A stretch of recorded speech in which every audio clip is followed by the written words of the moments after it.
오늘 본문 말씀은 이 창세기 22장 15절에서 24절까지 말씀입니다. 창세기 22장 15절에서 24절까지 말씀. 제가 먼저 봉독하겠습니다. 여호와의 사자가 하늘에서부터 두 번째 아브라함을 불러 이르시되 여호와께서 이르시기를 내가 나를 가리켜 맹세하노니 내가 이같이 행하여 내 아들 내 독자도 아끼지 아니하였은즉 내가 내게 큰 복을 주고 내 씨가 크게 번성하여 하늘의 별과 같고 바닷가의 모래와 같게 하리니 내 씨가 내 그 대적의 성문을 차지하리라. 또 내 씨로 말미암아 천하 만민이 복을 받으리니 이는 내가 나의 말을 준행하였음이니라 하셨다 하니라. 이에 아브라함이 그의 종들에게로 돌아가서 함께 떠나 브엘세바에 이르러 거기 거주하였더라. 이 일 후에 어떤 사람이 아브라함에게 알리어 이르기를 밀가가 당신의 형제 나홀에게 자녀를 낳았다 하였더라. 그 마다로는 우스요 우스의 형제는 부스와 아람의 아버지 그무엘과 게세와 하소와 빌다스와 아둘람과 부두엘이라. 이 8사람은 아브라함의 형제 나홀의 아내 밀가의 소생이며 부두엘은 리브가를 낳았고 나홀의 첩 루다라 하는 자도 데바와 가합과 다스와 마가를 낳았더라. 아멘. 하나님께서 어제 본문 말씀에는 아브라함의 믿음을 시험하기 위해서 자신의 독자 그 아들을 모리아산에 가서 번제로 드리라고 했습니다. 그 말씀을 듣고 아브라함은 하나님한테 어떤 말도 하지 않고 순순히 아침에 일찍 일어나서 나귀의 안장을 채우고 번제의 쓸을 그 나무를 쪼개서 그 나귀에게 지우고 두 종과 그 아들을 데리고 3일 길을 가서 모리아산 입구에서 이렇게 갔다고 하고 그 입구에서는 산 밑에 두 종을 내려두고 나귀랑 그 번제에 쓸 나무를 그 자신의 독자 이삭에게 지우고 자신은 칼과 불을 가지고 이렇게 올라갔다고 했습니다. 그리고 가는 도중에 이삭이 아버지한테 물어봤습니다. 그 번제에 쓸 나무와 불은 있는데 어린 양은 어디 있냐 하니까 아브라함이 하나님께서 자신을 위해 친히 준비하실 거다 이런 말씀을 하고 올라갔습니다. 올라간 다음에 그 나무를 이렇게 벌려놓고 자신의 아들을 결박한 다음에 그 번제 나무에 올린 다음에 칼로 내려 치려고 하는 순간 하늘에서 급히 아브라함아 아브라함아 두 번째 이렇게 급히 부르는 목소리를 듣고 아브라함이 내가 여기 있나이다 하나님한테 이 말을 하니까 하나님께서 그 아이에게 어떤 일도 행하지 말라. 내가 내 독자 이삭도 나를 위해 바치는 것을 내가 보았고 내가 이제야 너가 나를 경외하는 줄 알았다. 이런 말씀을 하셨습니다. 그리고 하나님께서 친히 자신을 위해 숲에 뿔이 걸려있는 순양을 하고 그 순양으로 번제를 드리고까지가 어제의 본문이었습니다. 그리고 하나님 앞에 번제를 드리는 그런 말씀이 14절까지 말씀이고요. 오늘 15절에는 여호와의 사자가 하늘에서부터 두 번째 아브라함을 불러 이르시되 여호와께서 이르시기를 내가 나를 가리켜 맹세하노니 내가 이같이 행하여 내 아들 내 독자도 아끼지 아니하였은지. 하나님께서 다시 이제 두 번째 아브라함을 불렀다고 합니다. 그래서 다시 이 얘기하는 거예요. 그래서 아브라함을 축복하시는 거예요. 네가 나에게 내 아들을 아끼지 않고 나를 위해서 바치기 위한 이런 것을 보고 하나님께서 맹세를 하겠다고 하는데 하나님보다 더 큰 분이 없으니까 지금 내가 나를 가리켜 맹세한다 이렇게 말합니다. 이것은 확실한 거다 이거죠. 이것은 변함이 없고 영원 불변함. 이것은 반드시 너에게 축복을 해줄 것인데 무엇이냐? 17절 내가 내게 큰 복을 주고 내 씨가 크게 번성하여 하늘의 별과 같고 바닷가의 모래와 같게 하리니 내 씨가 그 대적의 성문을 차지하리라. 하나님께서 지금 여러 번 아브라함에게 이 축복의 말씀을 하셨어요. 너의 후손이 하늘의 별, 묵별과 같이 많고 바닷가의 모래알처럼 같게 하리라. 그러니까 셀 수 없이 내 후손이 많을 거다. 너를 통해서 복을 받는 자들이 이렇게 많을 거다. 이렇게 지금 말씀하시는 이유가 뭡니까? 이 땅은 다 멸망받을 수밖에 없는 아담을 통해서 죽을 수밖에 없는 이 땅의 모든 백성들을 하나님께서 구원하시려고 하는 그 계획이에요. 이 구원은 하나님의 백성이 아브라함을 통해서 내 씨를 통해서 구원하겠다는 거예요. 그러니까 하나님이 우리를 창조하시고 이 우주 만물을 창조하신 그 목적이 무엇이냐? 하나님이 창조한 세계가 영원토록 하나님과 동행하는 그런 나라를 만들고 싶어 하는 거예요. 근데 아담의 범죄로, 하와의 범죄로 우리는 모든 인간은 죽을 수밖에 없었던 거예요. 그런데 하나님께서는 그 나라를 누구를 통해서 다시 일구겠다? 아브라함을 통해서. 내 씨가 그렇게 중요하다는 거예요. 하나님의 뜻이 이루어지는 그런 일을 지금 아브라함을 통해서 하시겠다는 거예요. 그러니까 아브라함하고 하나님의 뜻하고 지금 일치되는 거기 때문에 지금 이렇게 주장하고 있어요. 지금 하늘의 별과 같이 바다의 모래알 같이 구원받는 사람들이 너를 통해서 이렇게 많을 것이다. 지금 하나님께서 축복해 주시는 거예요. 우리에게 그 말이 우리를 이만큼 구원의 길로 하나님께서 구원해 주시겠다는 거예요. 그러니까 우리가 이 땅에 사는 그 생명에 있는 시간이 뭐냐? 아브라함의 후손이 될 수 있도록 그 시간을 주시는 거예요.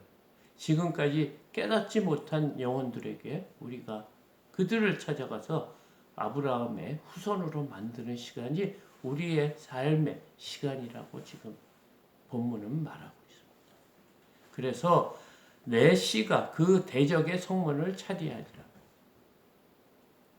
그 대적이 누구냐? 악한 사단 마귀의 그 대적들의 그 성문을 차지하겠다. 그들을 우리가 무찔러 그 성을 차지하겠다 이 말입니다.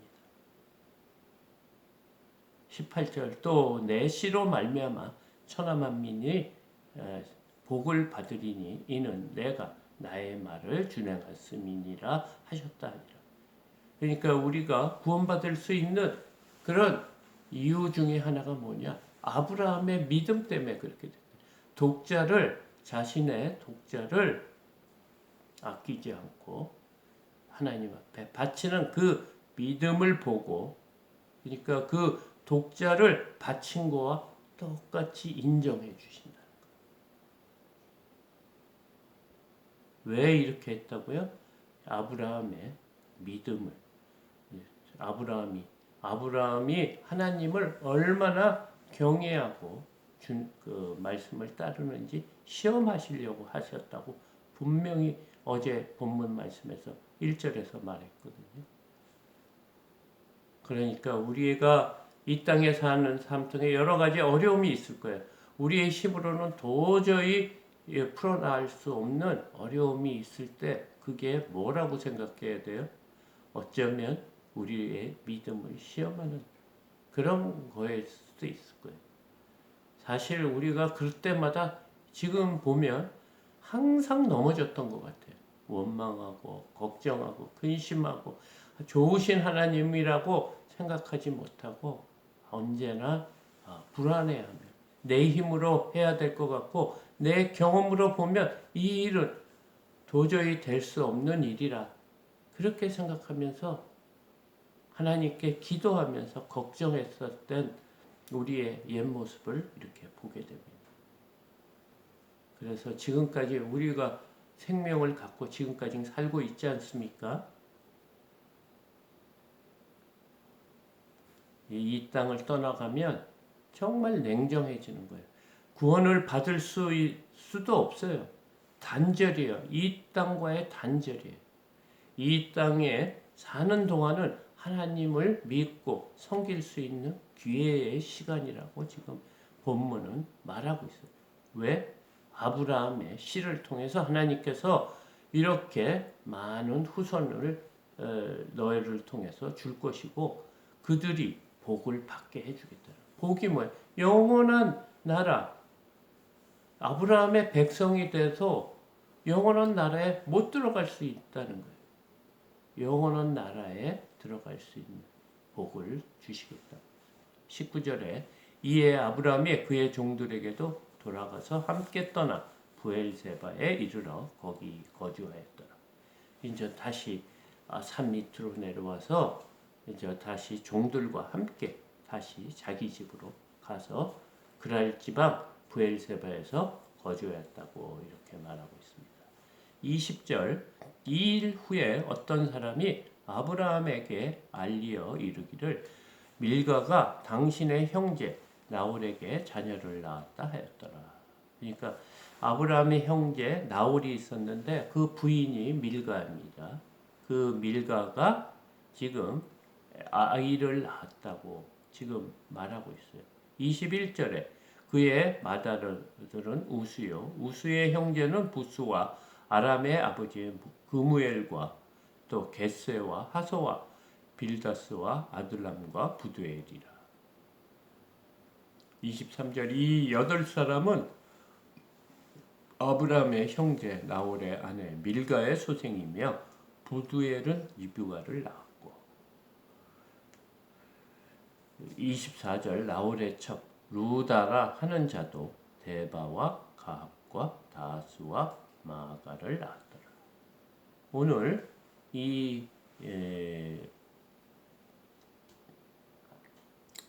그 형제 밀가 이제 나홀의 형제 부인을 통해서 밀가를 통해서 여러 형제를 아들을 낳았는데 그 중에 우리가 이름이 익숙한 사람이 있습니다. 그 사람이 누구냐면 마지막에 부두엘입니다. 그래서 지금 23절을 보니까 하나님께서 부두엘은 누구를 낳았다고요? 리브가를 낳았다 이렇게 말했어요.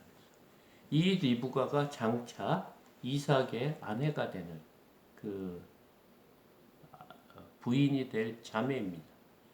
그래서 부두엘은 리브가를 낳았고 또 나홀의 또 첩은 루다라 하는 자도 데바, 가압과 다스와 마가를 낳았더라. 성경을 이렇게 보면 족보에 대해서 굉장히 중요시해요.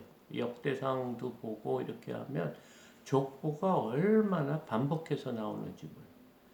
이처럼 하나님께서는 하나님이 자신을 구원할 사람이 이렇게 중요하다고 해요.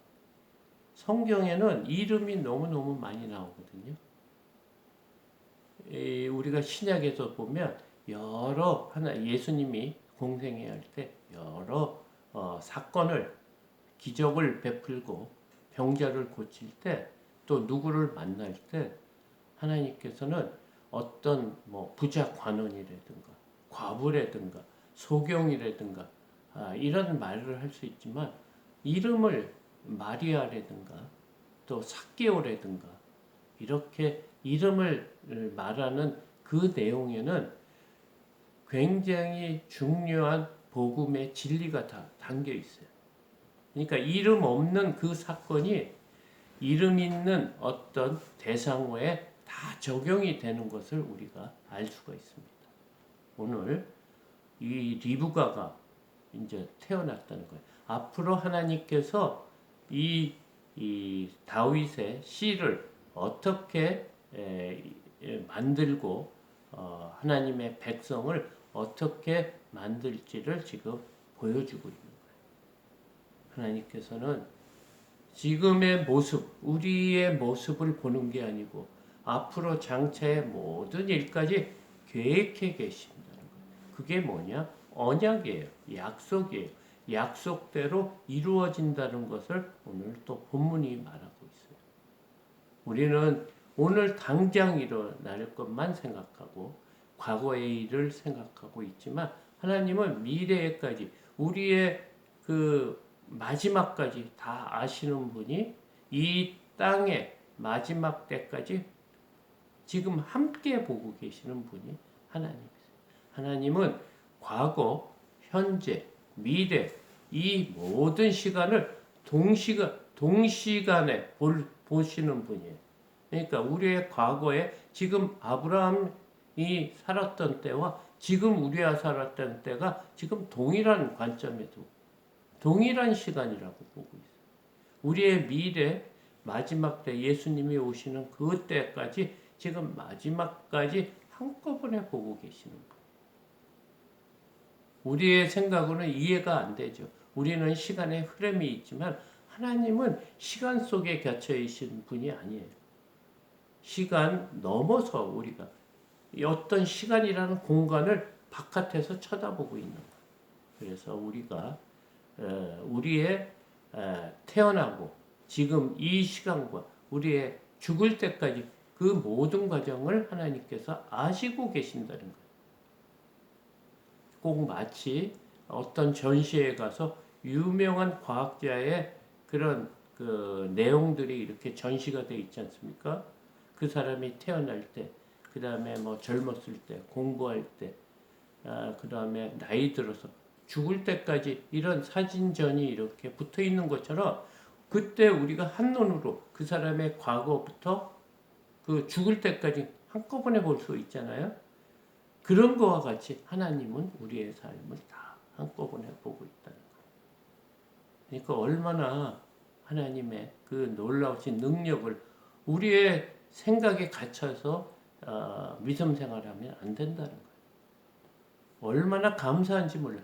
우리의 지금의 모습으로 우리를 사랑하고 있는 것이 아니고 우리의 마지막 모습, 하늘나라 갈 때 그 모습으로 우리를 인정해 주시고 믿음의 사람으로 해 주시는 거예요. 우리의 지금의 삶이 조금 하나님 앞에 불완전해도 하나님께서는 우리의 마지막을 보고 오늘도 저희와 함께 하신 줄 믿습니다. 우리가 그래서 하나님이 우리와 동행하고 우리가 끝까지 구원의 길로 인도해 주시는 하나님이라고 또 기억하고 또 믿고 오늘도 승리하는 저와 여러분이 됐으면 소망합니다. 주기도문으로